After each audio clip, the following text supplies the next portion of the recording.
Más de 1.100 monumentos y obras escultóricas adornan las calles, paseos y espacios abiertos de Buenos Aires. Algunos están cargados de significado histórico y otros tienen un valor artístico reconocido mundialmente. Pero el emblema de la ciudad es una construcción de total limpieza de líneas, el Obelisco. Fue levantado en 1936 para honrar los 400 años del puerto que fundó Pedro de Mendoza. Y también recuerda que allí flameó por primera vez en Buenos Aires la bandera nacional, enarbolada en la torre de la demolida iglesia de San Nicolás. Yergue sus 67 metros en el cruce exacto de las avenidas 9 de Julio, Corrientes y la diagonal Julio A. Roca, en medio de 6 carriles por los que circula un intenso tránsito. Su entorno cubierto de césped, con los escudos de todas las provincias y amplio lugar para sentarse, forma la Plaza de la República. Diseñada por el arquitecto Alfredo Prebisch, la construcción es hueca, con una escalera que conduce hasta la piramidal cúspide, donde 4 ventanitas espían los puntos cardinales de la urbe. En su momento el obelisco fue muy cuestionado, e incluso estuvo a punto de ser demolido, pero se tomó revancha de esos desaires. Sin moverse de la Plaza de la República, invadió fotos y postales. Alojó su egipcia figura en el corazón de los porteños y se convirtió ante el mundo en el símbolo de Buenos Aires.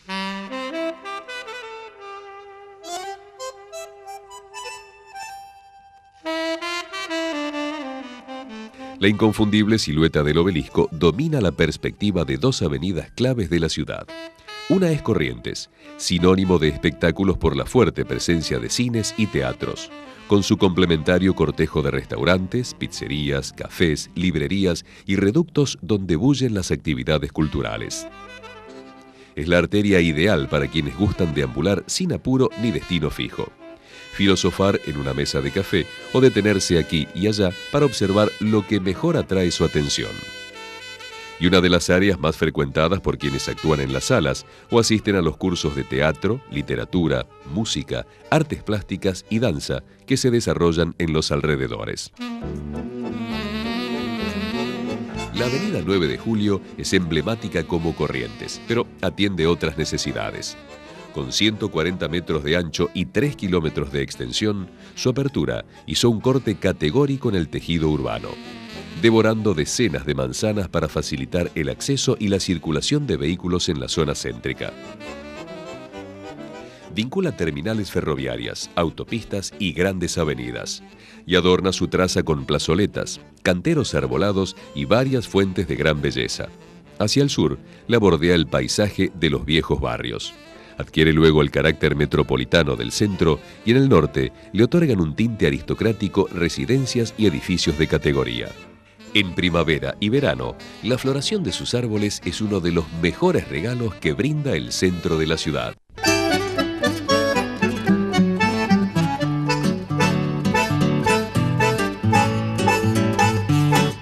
Con excepción de algunas encantadoras barrancas cercanas a la costa, Buenos Aires no tiene colinas, valles u otros accidentes geográficos. Ha crecido sobre la llanura, por lo que su belleza es resultado del esfuerzo humano que la pobló de estatuas, diseñó parques y plazas, abrió avenidas, erigió torres y levantó residencias palaciegas, dando por resultado esta heterogeneidad que brinda tantos motivos de sorpresa.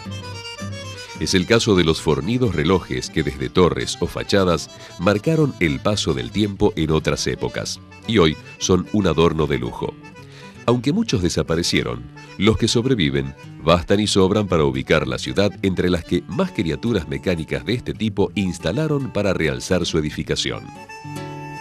El más alto es el reloj torre de la legislatura de la ciudad, situado a 94 metros del nivel de la vereda. Ubicado casi sobre la Plaza de Mayo, domina con majestuosidad de faro el corazón histórico de la ciudad. Y hace 70 años que el tañido de sus 5 campanas da la hora oficial de Buenos Aires.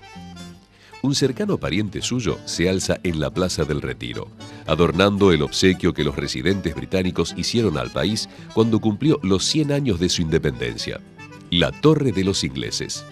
El monumental reloj, de 4 caras y 20 toneladas de peso, se halla a 50 metros de altura y es el mayor atractivo de la visita que puede realizarse a la torre. En Corrientes y San Martín sobrevive el reloj público más curioso de la ciudad. Sus agujas marcan las horas, pero el cuadrante indica las estaciones del año, los meses que abarcan, y dentro de estos, el periodo correspondiente a cada signo del zodíaco. Quizá esta invocación astral lo haya salvado de ser destruido por las balas y la metralla que acribillaron esa esquina durante la revolución que derrocó al presidente Perón en septiembre de 1955. Pero entre las decenas de relojes de este tipo que se descubren recorriendo la ciudad, el más antiguo que se conserva nació en 1740 y corona el campanario de la Basílica Nuestra Señora del Pilar. Es un diseño curioso, con agujas curvas que trazan su giro sobre un cuadrante esférico y ordenan martillar las horas sobre dos campanas. Esta reliquia es uno más entre los motivos de atracción que tiene la Recoleta, sector donde Buenos Aires ha reunido la mayoría de sus elementos de seducción: historia, parques, monumentos, oferta gastronómica y actividad cultural.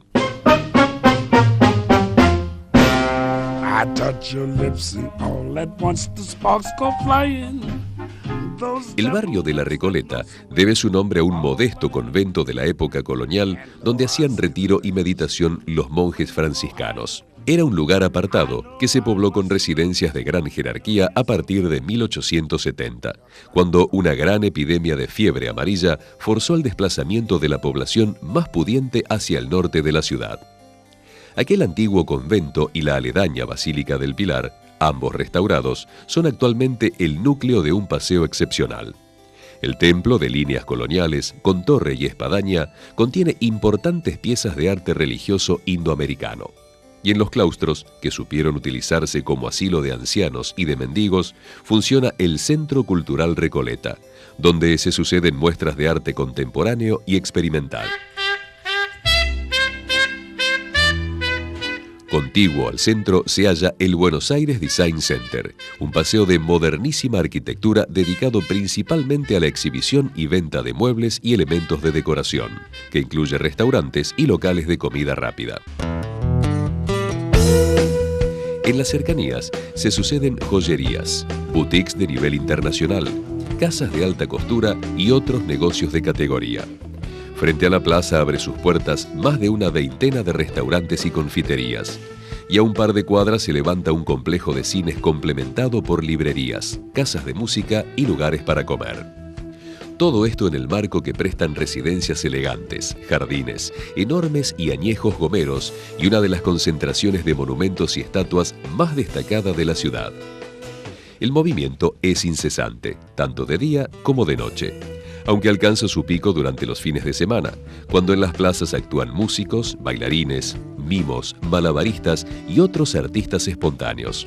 Los domingos se suma al regocijo una feria artesanal con una vasta y calificada oferta de objetos de cerámica, cuero, tela, madera, vidrio y metal.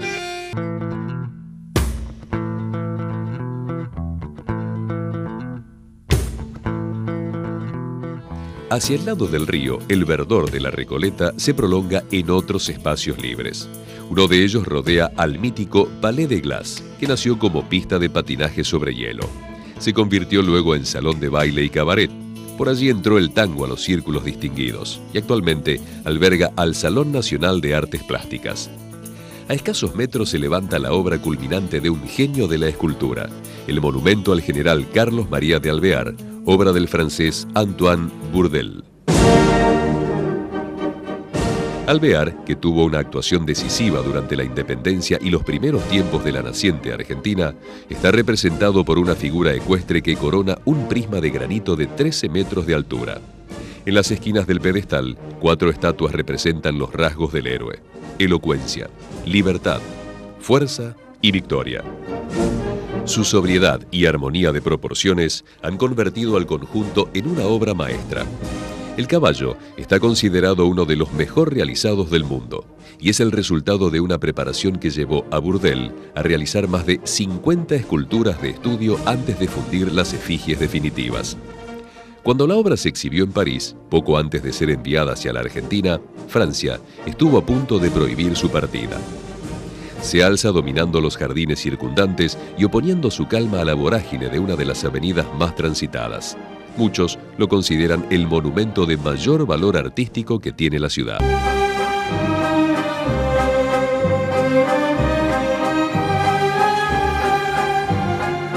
De Recoleta hacia el norte, Buenos Aires exhibe con orgullo su mayor espacio verde, los bosques de Palermo. Se hallan sobre tierras que el río inundaba cuando quería, hasta que inició su saneamiento el gobernador porteño Juan Manuel de Rosas, quien levantó allí su residencia en 1838.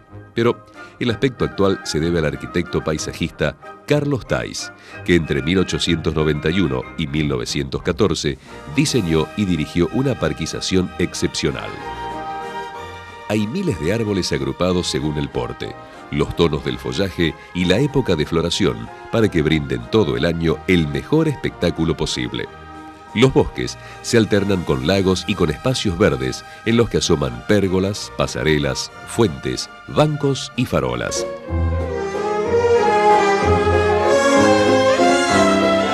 Algunos sectores tienen diseños que les otorgan perfil propio. Es el caso del Rosedal, donde millares de flores bordean sendas, canteros, fuentes, glorietas y luminarias, distribuidas según los criterios francés, italiano y español. En cambio, la sutil estética oriental impera absoluta en el jardín japonés. Allí las plantas se desarrollan entre espejos de agua e islotes vinculados por puentecillos de madera. Uno de los principales atractivos palermitanos es el jardín zoológico, donde los animales despiertan casi tanto interés como los pabellones, diseñados según el estilo de las regiones de donde proceden los ejemplares. Junto a él tiende su quietud el jardín botánico, en el que prosperan especies de todas las latitudes, alternándose con la belleza de numerosas estatuas. Otra atracción relevante es el planetario Galileo Galilei, cuya singular arquitectura revela con exactitud su propósito: colocar la bóveda celeste al alcance de los visitantes, con espectáculos que divulgan la astronomía y los misterios del espacio sideral. Las perspectivas y la armonía del paisaje han favorecido el emplazamiento de obras escultóricas, entre ellas las que homenajea al presidente y educador Domingo Faustino Sarmiento, de Auguste Rodin, y la que recuerda a Justo José de Urquiza, quien hizo posible la definitiva organización del país tras un largo periodo de divisiones y luchas civiles. Pero el monumento conmemorativo más imponente de la ciudad se levanta en el cruce de las transitadas avenidas del Libertador y Sarmiento. Lo realizó el catalán Agustín Querol, por encargo de los españoles residentes en la Argentina, que lo obsequiaron al país en el primer centenario de su independencia. Se denomina por eso Monumento de los Españoles. Actúa como basamento una gran fuente lobulada en la que dos grupos de ninfas disfrutan la fresca caricia del agua. En las esquinas, 4 colosales figuras de bronce representan a los Andes, el Río de la Plata, el Chaco y la Pampa. La mayoría de las 97 criaturas que integran el conjunto forman frisos y relieves en la nívea columna central. Parecen fundirse unas con otras, apenas cubiertas por vestiduras que suavizan sus contornos, como si flamearan al impulso de la brisa. Una figura alada simboliza al idioma, y desde la cúspide del monumento, túnica al viento y brazos extendidos, la República domina el ancho horizonte de los bosques de Palermo.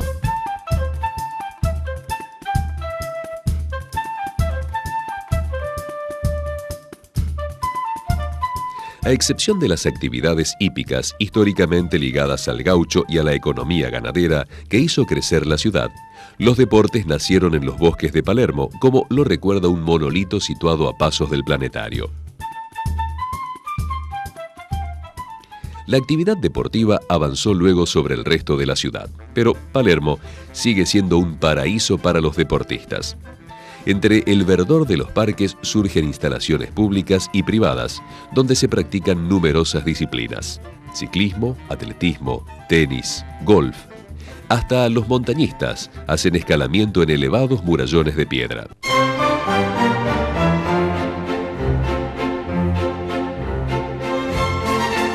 Más allá de lo que pueda verse en Palermo, el deporte ocupa un lugar muy importante en la vida de los porteños. no porque lo practiquen todos, sino por el enorme interés con que lo siguen.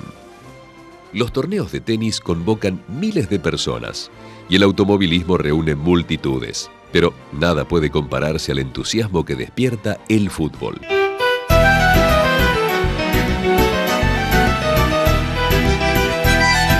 Campeonatos y torneos se suceden sin pausa a lo largo del año, lo que explica la gran cantidad de jugadores mundialmente destacados que se forman en la Argentina.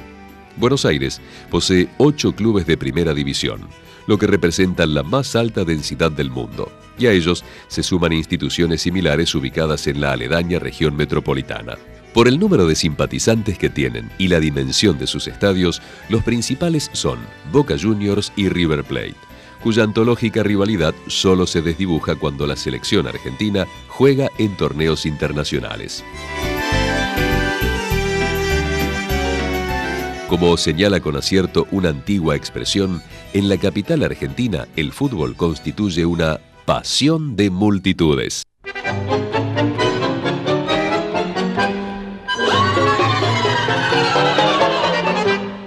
Cosmopolita por formación y por elección, Buenos Aires es obra exclusiva del esfuerzo humano.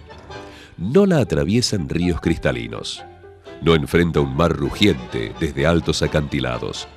No la rodean selvas ni está al pie de las montañas. Se hizo sobre la llanura, hermanada con un estuario de aguas opacas. Creó una música que expresa fielmente su espíritu cosmopolita. Y su belleza es hija del tesón y del empeño de sus habitantes. Estadios deportivos, parques, museos, monumentos, salas de concierto, galerías de arte, paseos y centros de compra hacen cautivante recorrerla. Añade a esto su seductora personalidad edilicia, una amplia gastronomía, la gran oferta de espectáculos y su condición de trampolín para llegar a cualquier punto de la geografía argentina. Y por si algo faltara, ahí está la hospitalidad de los porteños, un atributo que cualquier visitante comprueba de inmediato. Buenos Aires se hace querer.